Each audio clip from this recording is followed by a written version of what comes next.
अस्सलाम वालेकुम। मैं मोहसिन नवाज़ हूँ, आपके लिए ढेर सारी दुआओं के साथ। अल्लाह आपको हमेशा खुश रखे और शादो आबाद रखे। देखिए,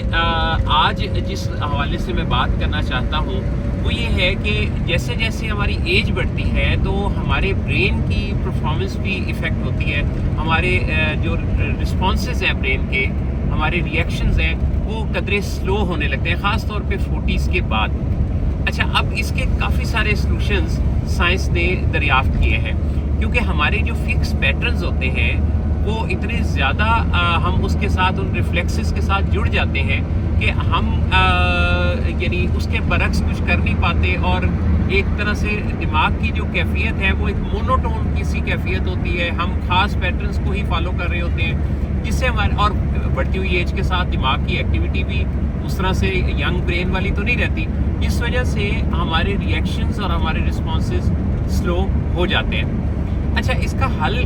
ये बताया जा रहा है कि जो काम भी, जो एक्टिविटीज़ आप करते हैं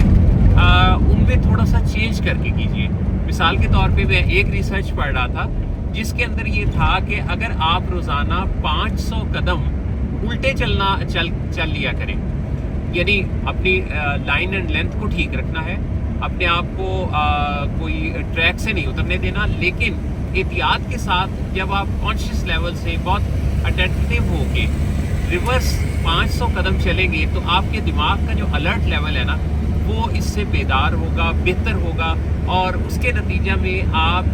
के दिमाग के अंदर रिस्पांस देने का, रिएक्ट करने का, अटेंशन का जो दर्जा है वो इम्प्रूव होना शुरू होगा। इसी तरह से हम जो कंघी करते हैं, कंघी भी हम एक ख़ास, यानी जैसे दाएं हाथ से ही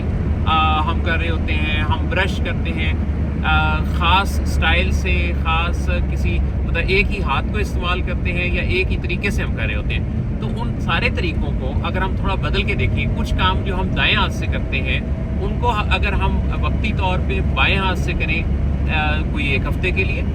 अच्छा, इसी तरह से ये भी हो सकता है कि कभी दाएं से कभी बाएं से, तो इससे भी आपका जो अटेंशन लेवल है वो पहले से ज़्यादा बेहतर होता है। अच्छा, इसी तरह आप जब लिखते हैं तो लिखने में भी आपको, अगर आप उसके पैटर्न्स थोड़े से चेंज करें तो लिखने के अंदाज से भी आपके दिमाग के पैटर्न्स जो हैं वो नए रिफ्लेक्सेस जनरेट होते हैं, जिसके नतीजा में ब्रेन का जो अलर्ट लेवल है रिस्पांस देने का, रिएक्ट करने का, वो पहले से बेहतर होता है। सो अपने दिमाग की हिफाजत करना ये बड़ा ज़रूरी है, क्योंकि जिस तरह हमारे जिस्मानी अज़ा हमारी बढ़ती हुई एज के साथ मुतासिर होते हैं, जिसमें कमज़ोरी पैदा होती है, ऐनक लग जाती है, शुगर किसी को हो जाती है, ब्लड प्रेशर हो जाता है, इसी तरह से हमारे जितने भी बॉडी के ऑर्गन्स हैं एक्चुअली उनको नश्व नुमा की ज़रूरत होती है, देखभाल की ज़रूरत होती है, ख्याल रखने की ज़रूरत होती है। चुनाचे हमें करना ये चाहिए कि हमें अपनी बाकी तमाम जिस्मानी अज़ा की तरह, जैसे हम अपनी स्किन की हिफाजत करते हैं, बालों की हिफाजत करते हैं, हम जो है वो अपनी मेडिकल की लुक आफ्टर कर रहे होते हैं, तो दिमाग की भी हम ज़रूर हिफाजत करें और थोड़ा थोड़ा जायज़ा लेना शुरू करें कि हमारे दिमाग की परफॉर्मेंस कैसी है। क्या 5 साल पहले जिस तरह दिमाग काम करता था अब भी वैसा ही करता है? क्या वैसा ही एक्टिव है? क्या वैसा ही रिस्पॉन्सिव है? और अगर आप उसमें फ़र्क पाएँ, बल्कि मैं तो ये कहूँगा कि अपने जो करीबी लोग हैं, अजीज़ हैं, कई दफ़ा हमें उनसे भी, जो बहुत करीबी आपके कुछ रिश्ते हैं, उनसे हम राय भी ले लिया करें कि आपको हमारे अंदर कोई तब्दीली तो नहीं महसूस हो रही, मेरे करने में, सोचने में, रिस्पांस देने में, मेरे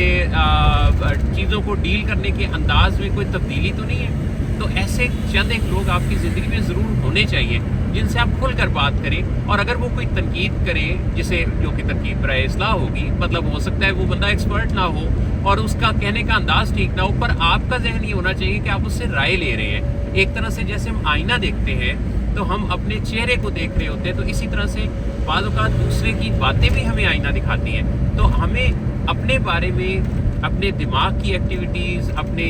इन पैटर्न्स के हवाले से जो कोई रिस्पांस देता है उसको काफ़ी अहमियत देनी चाहिए और उसकी बातों पर गौर करना चाहिए, और फिर उसकी बातों की रोशनी में ख़ुद अपना जायज़ा लेना चाहिए। मेटाकॉग्निशन एक जो स्किल है जिसमें आप अपनी कारकर्दगी का जायज़ा लेते हैं। सो अपनी कारकर्दगी का अपनी नज़रों से जायज़ा लेना और लेते रहना, یہ آپ کے دماغ کو تر و تازہ رکھے گا، ایکٹیو رکھے گا، بہترین رکھے گا اور دماغ کا آپ بہترین استعمال کرتے رہیں گے۔ میری دلی دعا ہے کہ آپ خیر و عافیت سے اپنی زندگی کے ہر میدان میں آگے بڑھیں اور کامیابی کے وہ جھنڈے جو آپ گاڑتے رہے ہیں، آپ کے وہ جھنڈے لہراتے رہیں اور آپ کی جو زندگی ہے وہ دوسروں کی زندگیوں کو خوبصورت بنانے میں اسی طرح سرگرم عمل رہے۔ خیر ہو، سلامتی ہو آپ کی اور آپ کے گھر والوں کی۔ اللہ آپ سب کا حامی و ناصر ہو۔